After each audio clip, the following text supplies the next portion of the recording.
ലോക ചാമ്പ്യൻഷിപ്പിനുള്ള ദേശീയ ടീമിൽ ഇടം നേടിയ സോഫ്റ്റ്ബോൾ താരം സാമ്പത്തിക പ്രതിസന്ധിയിൽ കാനഡയിൽ നടക്കുന്ന ദേശീയ ചാമ്പ്യൻഷിപ്പിൽ പങ്കെടുക്കാനാകുമോ എന്ന ആശങ്കയിലാണ് കോഴിക്കോട് സ്വദേശിയായ അജ്മൽ.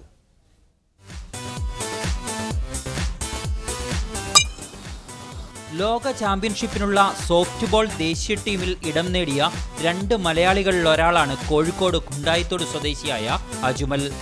ജൂലൈ 7 മുതൽ 14 വരെ കാനഡയിലാണ് ലോക ചാമ്പ്യൻഷിപ്പ്. ടൂർണമെന്റിൽ പങ്കെടുക്കണമെങ്കിൽ 2 ലക്ഷം രൂപ ചിലവ് വരും. കൂലിപ്പണിക്കാരനാണ് അജ്മലിന്റെ പിതാവ് അഷ്റഫ്. അതിനാൽ ഈ തുക സംഘടിപ്പിക്കുക പ്രയാസം. ഇങ്ങനെ ഗവൺമെന്റിന് ഫണ്ട് പാസ്സാവാത്തതിന് കാരണം എനിക്ക് 2 ലക്ഷത്തോളം ചിലവുണ്ട് ഇന്ത്യൻ ടീമിൽ പോകുന്നതിന് വേണ്ടിയിട്ട്. അത് പാസ്സായാൽ മാത്രമേ, അതിനെന്തെങ്കിലും സംഘടിപ്പിച്ചാൽ മാത്രമേ എനിക്ക് ഇന്ത്യൻ ടീമിൽ പോകാൻ സാധിക്കുകയുള്ളൂ.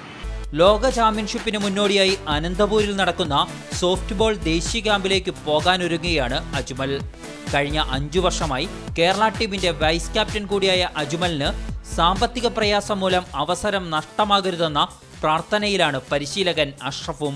അജ്മലിനെ സംബന്ധിച്ചിടത്തോളം വളരെ പാവപ്പെട്ട ഒരു കുടുംബമാണ്. വളരെ കൂലിവേല ചെയ്യുന്ന ഒരു രക്ഷിതാവിൻ്റെ മകനായതുകൊണ്ട് തന്നെ 2 ലക്ഷം രൂപ ഉണ്ടാക്കുക എന്ന് പറഞ്ഞാൽ വളരെ പ്രയാസമാണ്. ലോക ചാമ്പ്യൻഷിപ്പിൽ പങ്കെടുക്കാനായാൽ കൂടുതൽ ഉയരങ്ങളിലേക്ക് എത്താനാകുമെന്ന ആത്മവിശ്വാസത്തിലാണ് അജ്മൽ.